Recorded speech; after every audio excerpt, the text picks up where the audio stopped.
Je vais vous présenter technologie de l'information et de la communication et les interventions sur le VIH en Afrique. J'ai pris deux exemples. J'ai pris l'exemple de CIS d'Afrique, Estelle Life de l'Ouganda, mais je vais essayer de l'aborder au sud, en Afrique du Sud et Ouganda. En fait, ils ont un projet presque ensemble.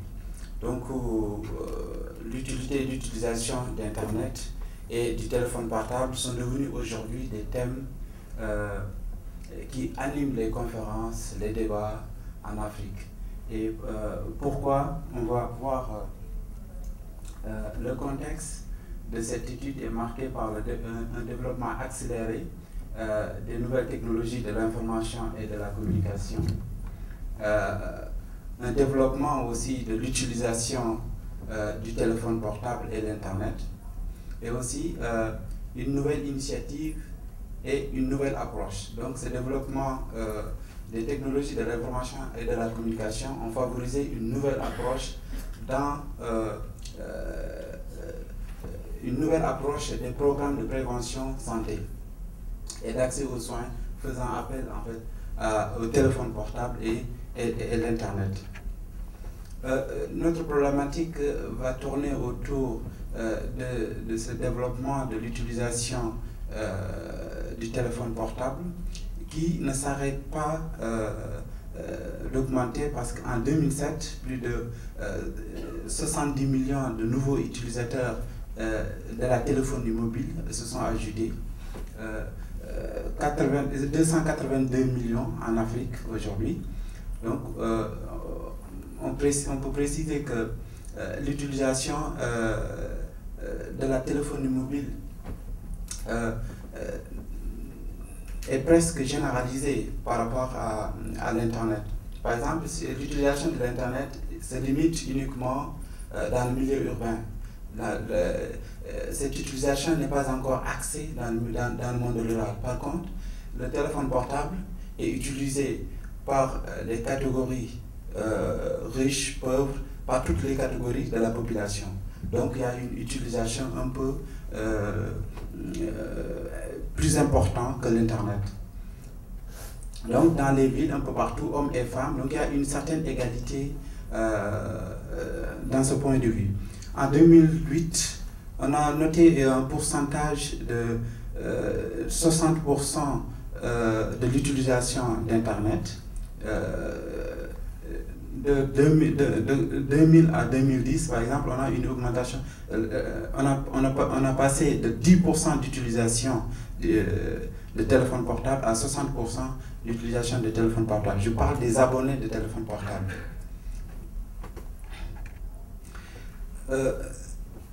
Les technologies de l'information et de la communication, un phénomène de mutation sociale.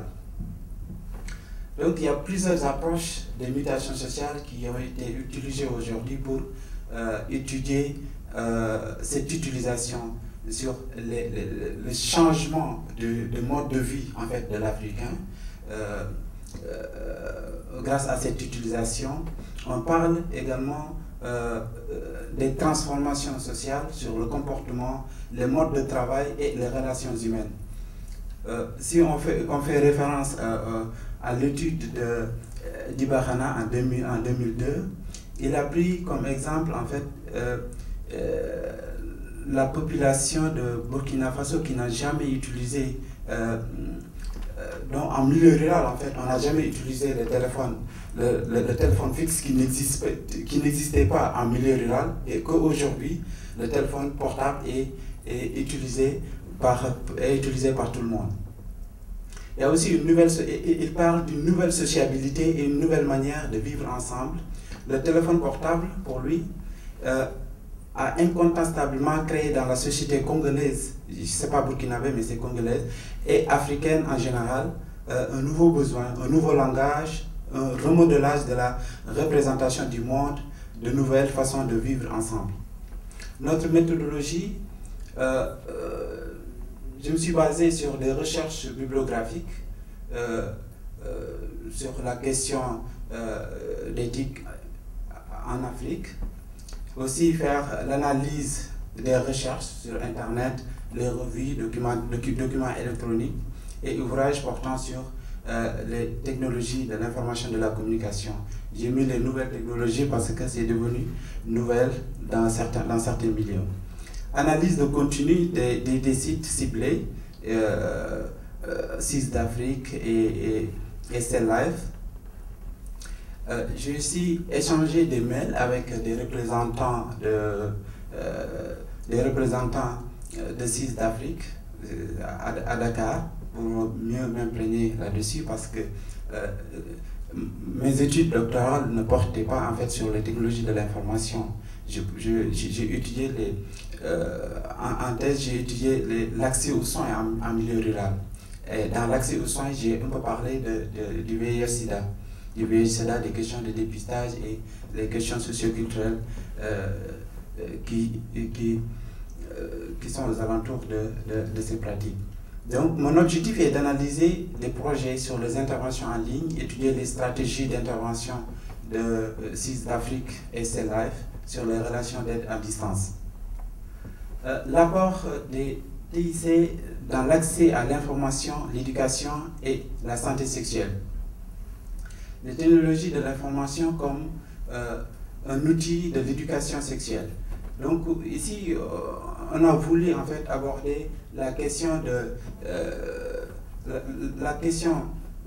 de confiance accordée à l'intervenant inconnu. Jean-Dumers l'a parlé tout à l'heure, mais d'une autre manière, chez nous, la sexualité est devenue un peu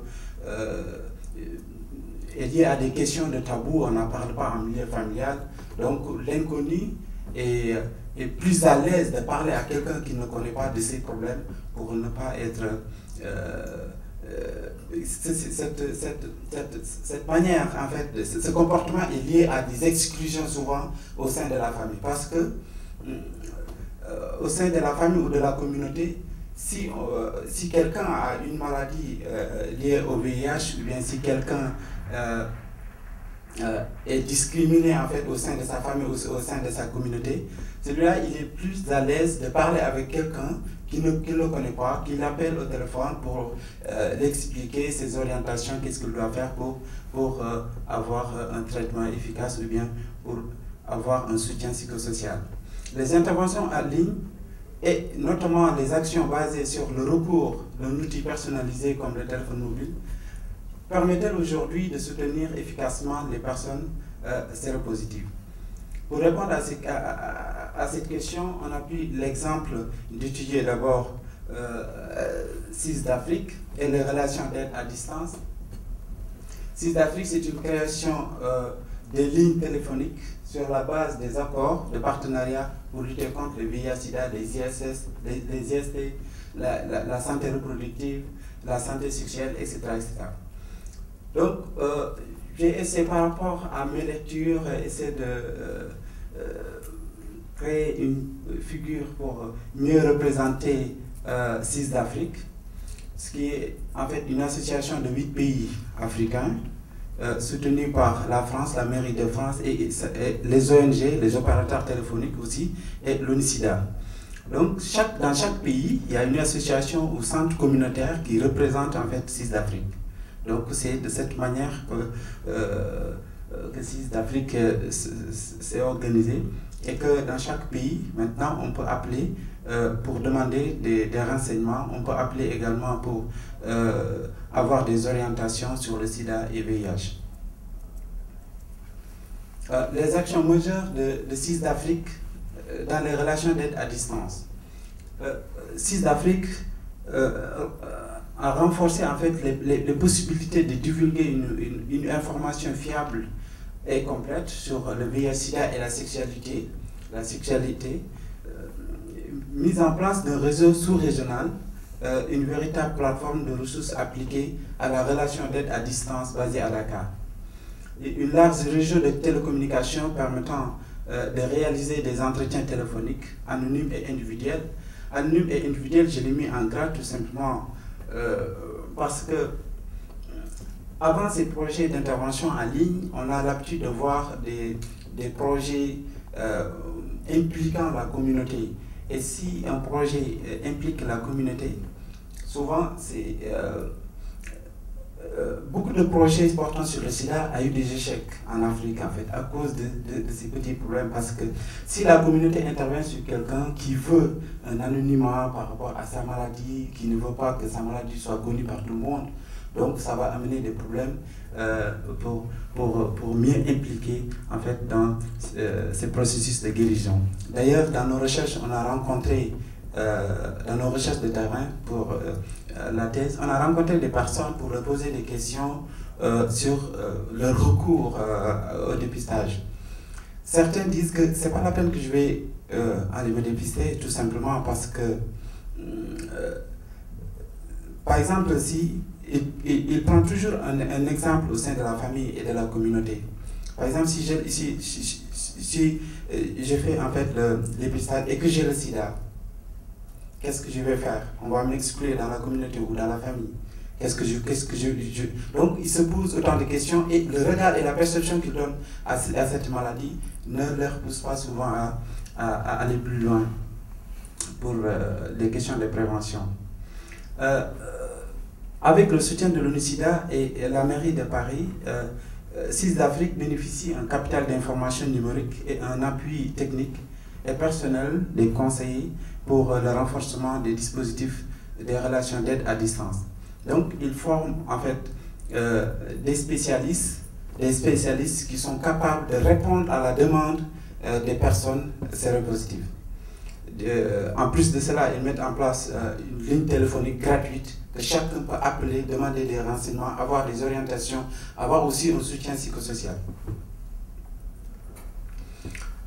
D'autres exemples d'illustration, en dehors de CIS d'Afrique, toujours dans les relations d'aide à distance, on a énuméré en fait Phone for Health en Rwanda, qui est créé en 2007. Phone for Health aussi travaille sur le téléphone portable comme outil de prévention SIDA et de la prise en charge des conséquences de la pandémie. En 2008, par exemple, une organisation non gouvernementale ougandaise, Text to Change, a mis en place un programme visant à sensibiliser les jeunes à la question du VIH-Sida et les inciter à se faire dépister et traiter. On a abordé aussi la question de certains débats, souvent des projets qui sont en cours de réalisation, abordés par Béatrice Belette. Il parlait de l'e-santé. L'e-santé, c'est santé pour santé électronique. Il utilise l'e-santé, santé électronique, et la M-santé, santé mobile. Pour lui, du moins,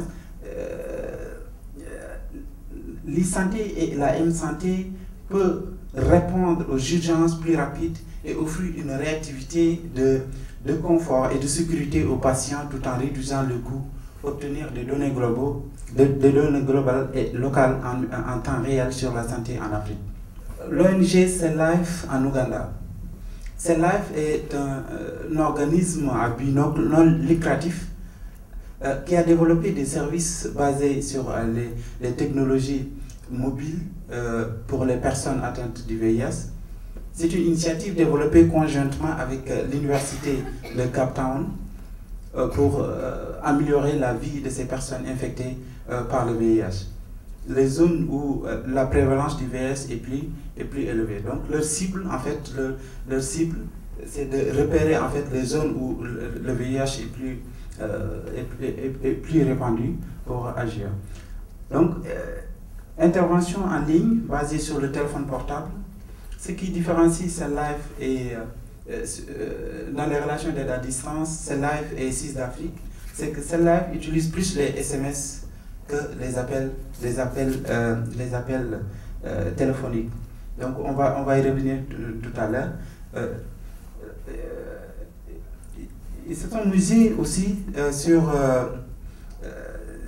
en fait l'augmentation toujours du pourcentage de l'utilisation du téléphone portable, qui est passé en fait de 55 000 abonnés en 1995 à 2 700 000 en 2006, soit 95% de la population ougandaise a un compte mobile. 93% de la population utilise le téléphone mobile en Afrique du Sud. Donc, téléphone portable comme stratégie, comme approche stratégique permettant d'intervenir sur la progression de la maladie du sida. SMS, nouvelle action d'intervention de CELAF. Encourager d'abord le dépistage du VIH par SMS, une étude faite par International Communication Union en 2009, où il parlait de CELAF qui a utilisé une étude randomisée, contrôlée pour vérifier si des SMS pourraient être utilisés pour amener les gens à faire leur dépistage, le test de dépistage.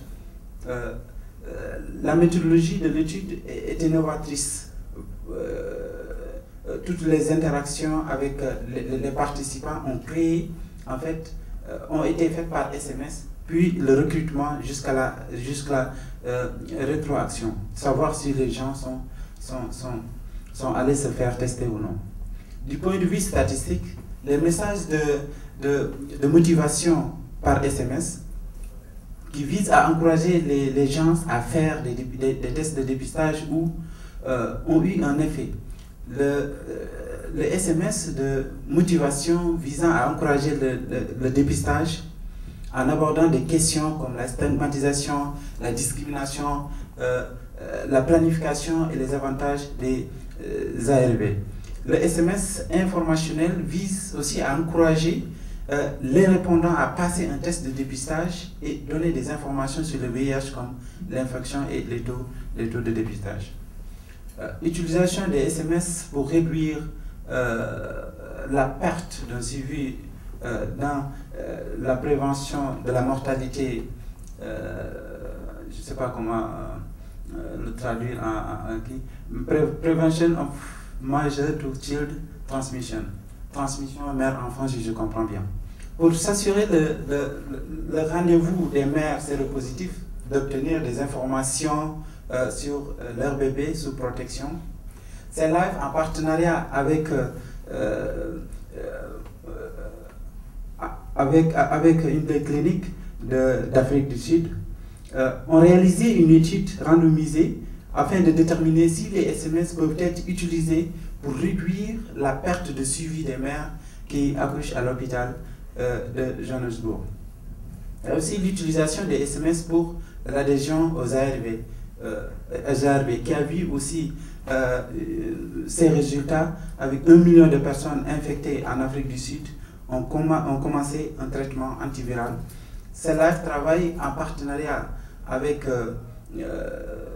The Weed Reproductive Health et l'Institut de recherche sur le VIH pour vérifier si les SMS peuvent être utilisés pour augmenter le suivi du traitement et explorer des sphères comme le développement accidentel et les performances de langage. En dernier lieu, l'utilisation de SMS pour améliorer la rétention dans les soins de personnes sous ARV. Bon, ils font des alertes par SMS pour rappeler les rendez-vous aux patients. Grâce au financement de l'Agence canadienne de développement international, CELAF a abordé avec Maternal, Adolescent and Child Health, développé un site multiple pour un essai randomisé pour évaluer l'emploi des SMS pour augmenter la rétention et déployer les interruptions de traitement. En conclusion, on constate une rupture entre le mode de prévention qu'on a l'habitude de voir en Afrique et l'utilisation des technologies de l'information et de la communication comme une nouvelle approche. Ensuite, l'Internet vers des appels téléphoniques. C'est comme s'il y a une évolution. Au début, il n'y avait pas d'appel téléphonique. Il faut que la communauté se réunisse, on discute ensemble sur les systèmes de prévention ou bien dans les radios communautaires et autres. On a passé de là à des appels téléphoniques et des appels téléphoniques vers les SMS. Donc au fur et à mesure, on voit en fait une initiative qui se développe en se focalisant sur le développement des technologies de communication et notamment le téléphone portable. Les approches de CIS d'Afrique et Cell Life dans les relations d'aide à distance ont permis de réduire l'exclusion des personnes séropositives ainsi que les homosexuels dans leur environnement communautaire. Donc c'est une début de recherche. Nous voulons en fait approfondir cette recherche sur le terrain d'ici quelques années. Je vous remercie.